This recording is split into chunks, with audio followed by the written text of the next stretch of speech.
Today in the garage, we're recording live from AutoTech Detroit. And our guest today is Suat Kasafalou from Capgemini. Capgemini is a major worldwide system integrator and a key leader in the automotive space.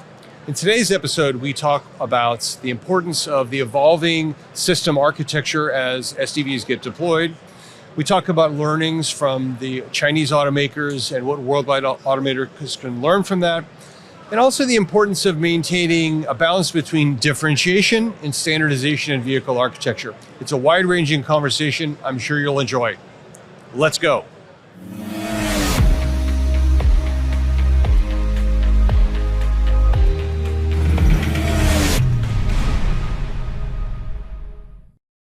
Welcome to the garage. I'm John Heinlein, Chief Marketing Officer with Sonatus. We're recording live at AutoTech Detroit. You can hear the noise from the conference all around us, but we have so many exciting guests here at the show. And our guest in this episode is Suat Kusefoglu from Capgemini. Suat, welcome to the garage. Thank you for having me. Tell us a little bit about you and your background. Yep, so I've worn multiple hats over the years. I have roughly 20 years experience working at OEMs, also tool vendors and engineering services providers. My foundation is in EE architecture, systems engineering, software architecture as well. And I've recently moved more into leadership types of roles, more advisory on the shift to software-defined vehicles, trying to help find the right balance in cost, complexity, and finding the right solutions with partners like yourselves. Fantastic. Where are you based out of? I'm based in Novi, Michigan. Oh, local. So you're a local boy. Local, yes. That's fantastic. 5 minutes from here. That's great. So you got to tell us a fun fact about you. We like to get to know our guests. Yeah, so slightly nerdy fact about myself. So I have this obsession of memorizing album titles and band members and record labels and such.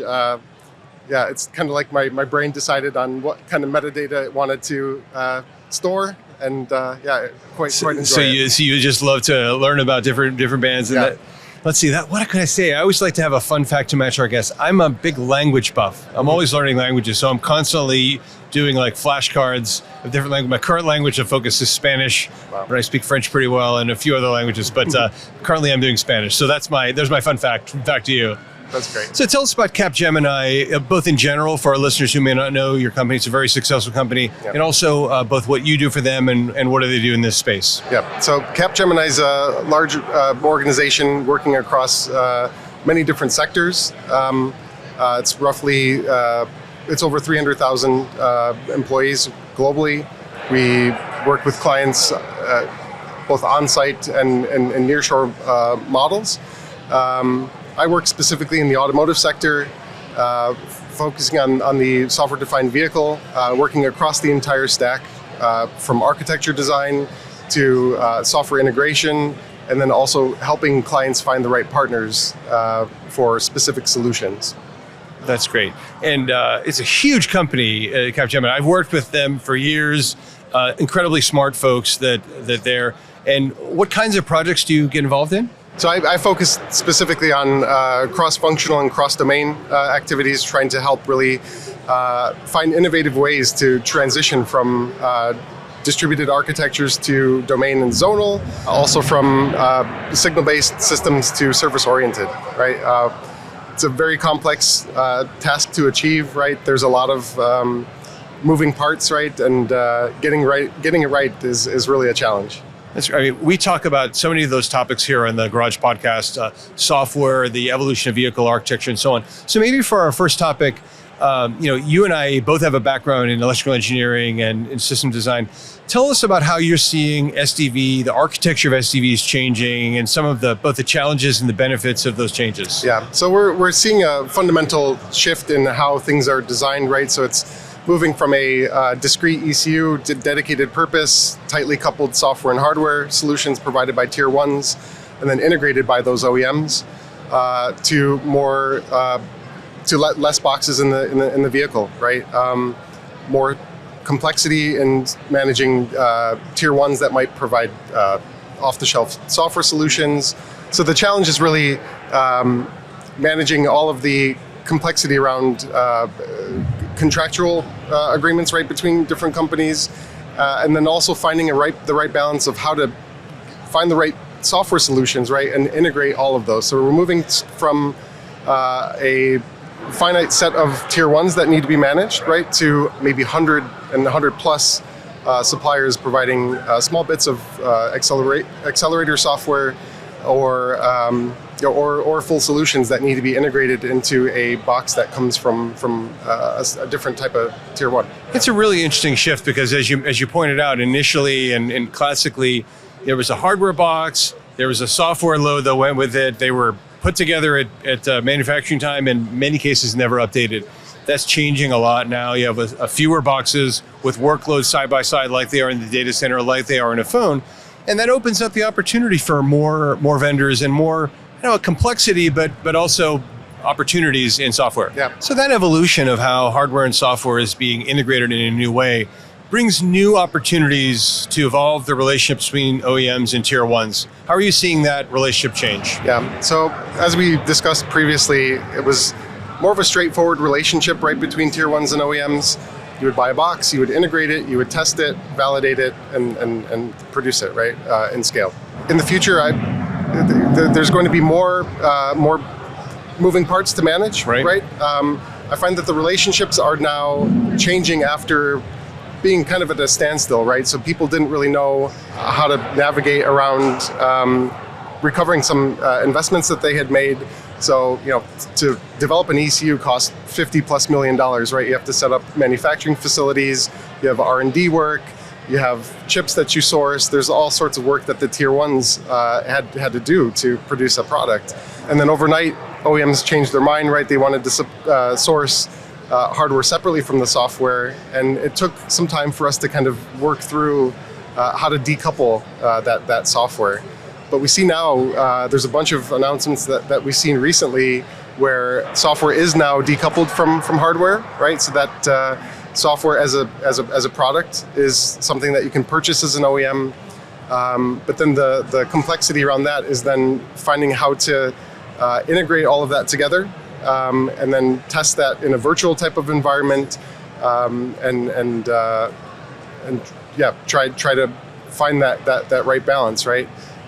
That's where I try to also position Capgemini as a software expert. So it's going to take some time for OEMs to figure out how to operate as a tech company, right? And that's where engineering services providers are perfectly positioned, right? Because we have the experience of doing this already, right? We've been doing this for years. So we're seeing, a lot of movement in the industry where we're being approached. So engineering services as a whole, right, are being approached to kind of help bridge the next, whatever it is, 5 years, 10 years, to do that work on behalf of the OEMs while they kind of not stand by and watch, but they learn and then start to take bits and pieces over to do themselves, right? It's a journey. Yeah. Obviously, OEMs are interested in taking a more active role in their software, but it doesn't happen overnight. And I think the learning of the past couple of years has been that it is good to be more involved. It is good to be more aware of that, but it doesn't. But it can be a stepwise process. Yeah, for sure. Yeah.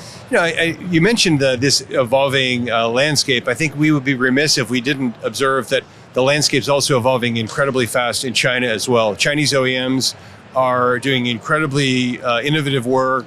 The design cycle's faster. They're coming out with really incredible technology. What are some of the opportunities to learn from China and some of the challenges? What do you see? So I think there's a couple different things here. So the one thing is decisive leadership, right? So fail fast approaches, right? So launching a product onto the market, not knowing exactly how all of the pieces of software are coming together, but having fundamental technologies like over-the-air updates to where you can quickly bring those pieces of software up to speed for production.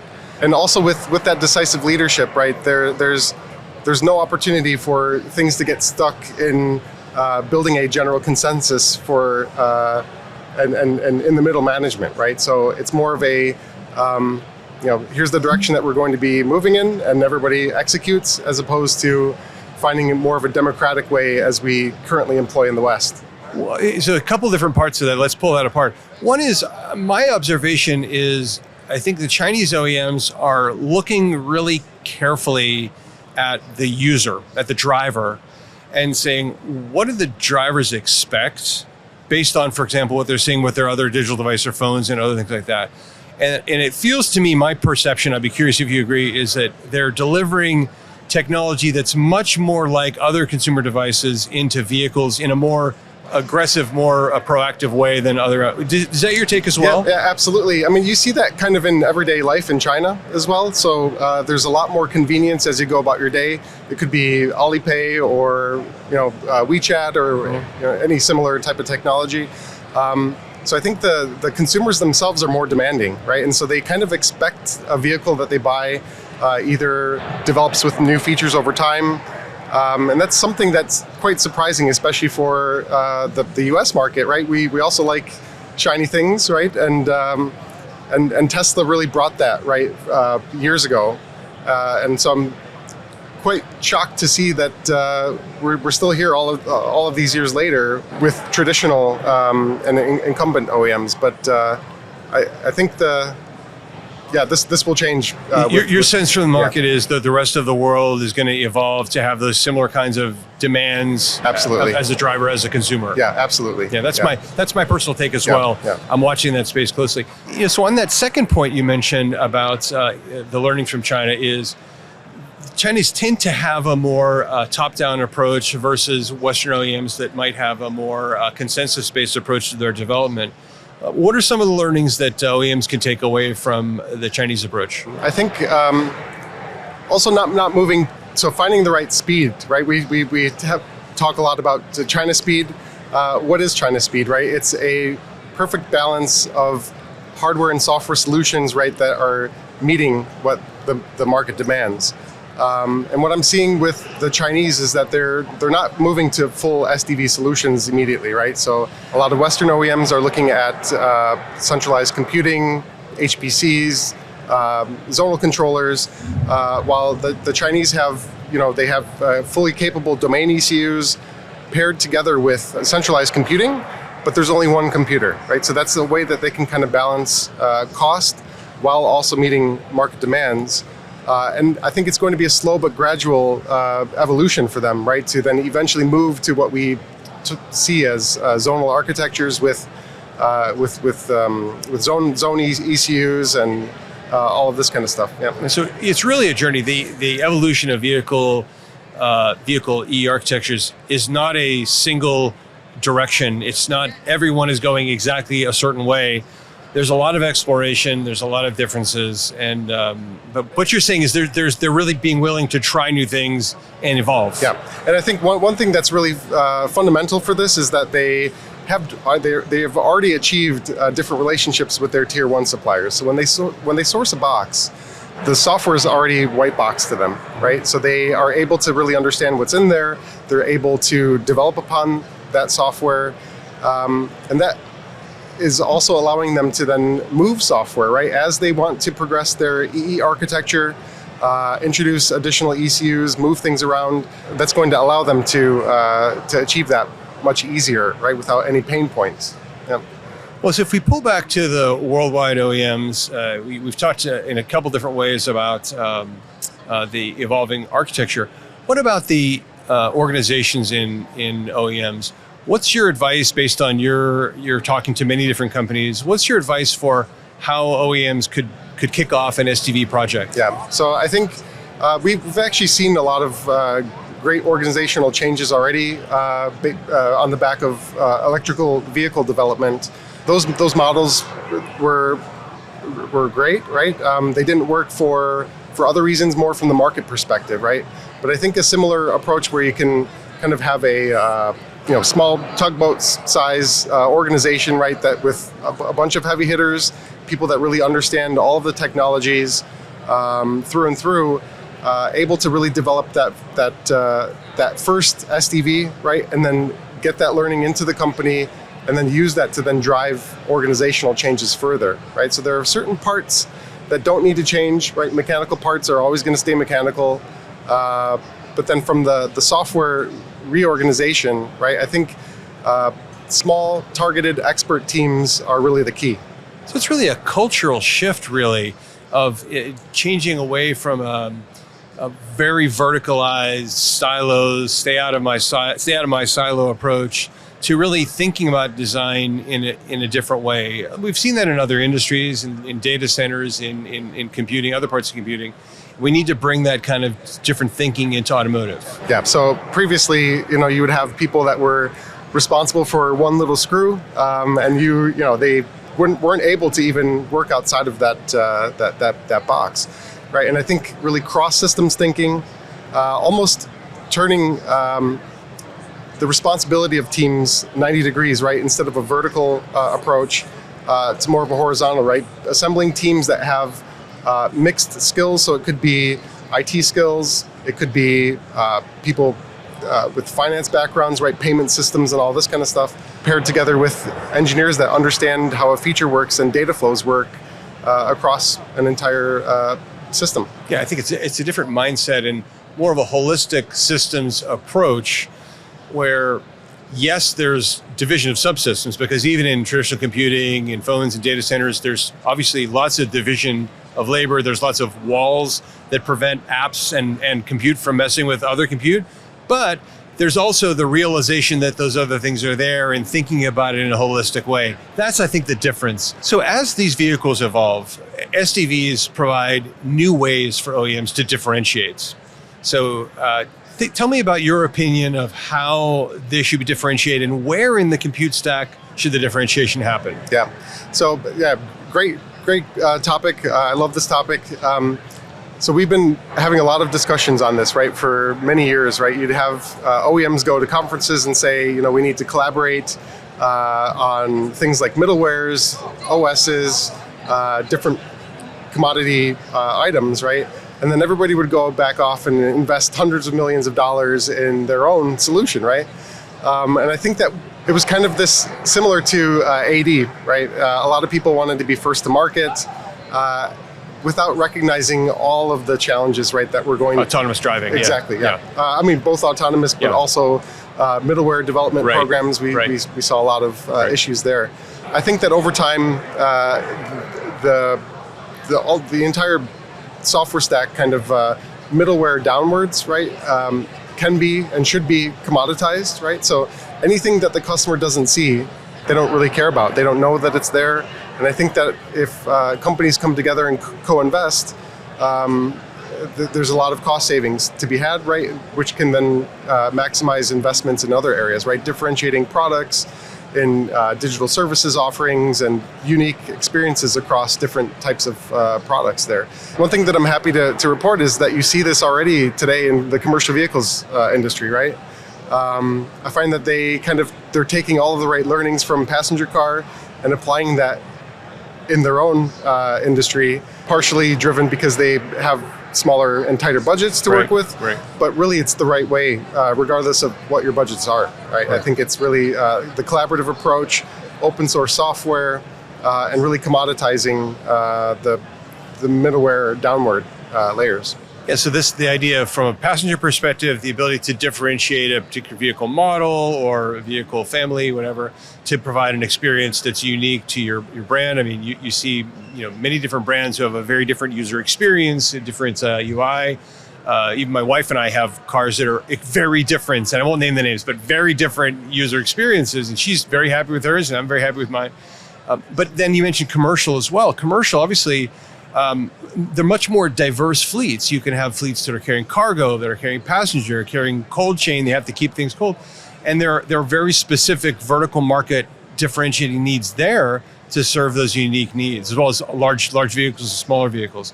So it's really, I think it's a valuable point you make that there's lower levels that are non-differentiating, provide those in a common way, but then still retain valuable differentiation for the OEMs and tier ones. SDV, a lot of times the perception is SDVs are for high-end vehicles. And indeed, some of the initial SDVs have tended to be higher-end vehicles where the first innovation is happening. But then naturally, I think it can move down into a wider range of vehicles as well. I'd love to hear your perspective on the applicability of SDVs across the price points. Yeah. I mean, I think, we can touch on this in two different ways, right? So specifically in the commercial vehicle space, right, you have light, medium, and heavy duty vehicles. Also in the passenger car space, you have entry-level vehicles all the way up to the full singing, dancing, large vehicles, right? Today, that's a difference between maybe, 6 and 100 ECUs, right? So if you look at that from the SDV perspective, I think it's important to find a minimum set of hardware that's needed to deliver a certain feature experience and feature content.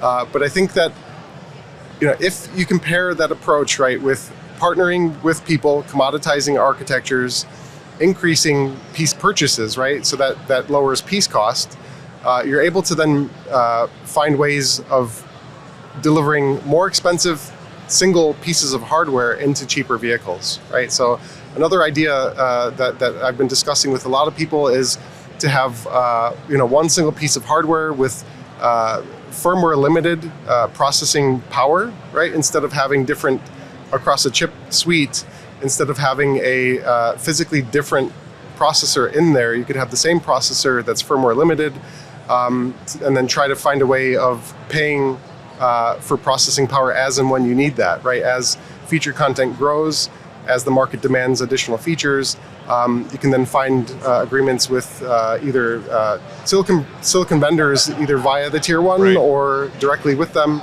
to then pay per use. Yeah, a couple different points of what you made is really interesting. One is there's a singular focus, I think, on BOM cost, when the reality is also validation cost and development cost is a huge investment, a massive investment for new vehicle models. So if a company was able to take a common platform that can scale across high-end vehicles, medium vehicles, low-end vehicles, then some of those development costs, which are significant, can be reused. Validation costs can be reused. Validation is also a huge component, can be reused. So that's the first point. And then the second point you made, which is really interesting, is today a lot of times chips are fuse burned to be a specific model or SKU, as we call it in the industry. But there's an appetite and there's an interest in having scalable systems that can add capabilities over time, that can have subscriptions over time. And so I think the industry is still learning how to get through that approach of having more scalable systems, knowing that it might not be using the full capabilities at the beginning, but that there's headroom to grow. And it may benefit everyone, including the silicon suppliers who may have fewer SKUs to sell, yeah, which potentially could be beneficial. And for the OEMs, fewer boxes to have on the shelf that are more scalable across the product line. I think the challenge for them is going to be estimating, over the lifetime of a vehicle, what is the maximum amount of processing power that can be requested by the OEM. Right. So forecasting, 10 years in the future, yeah, is a challenging thing. Challenging, yeah. Right? We just recently released the results of the 2025 SDV survey we carried out with Words Intelligence, actually one of the key partners of Words Auto. So it was interesting to see how much headroom OEMs were willing to put in their vehicles. And it definitely varied. Higher end vehicles were willing to put in more headroom. But even in lower end vehicles, we saw an appetite to include headroom in vehicles, recognizing that there's a need to scale over time. So it's an interesting challenge, and I think it's going to be an interesting topic to watch for in the future. As people are paying for more pay-as-you-go and more subscription services, I think there'll be more of an appetite to put in headroom into these vehicles. Well, look, Suat, it's been so wonderful to have you on the podcast. You're such a thoughtful leader. You work with companies of many different types, so it was exciting to have you on. I've been working with Capgemini for years, and so thank you for being with us today. Thanks again. If you like what you're seeing on this episode, please like and subscribe to see more episodes like it, more from AutoTech here in AutoTech in Detroit, as well as from our home studio. We'll see you in another episode again very soon.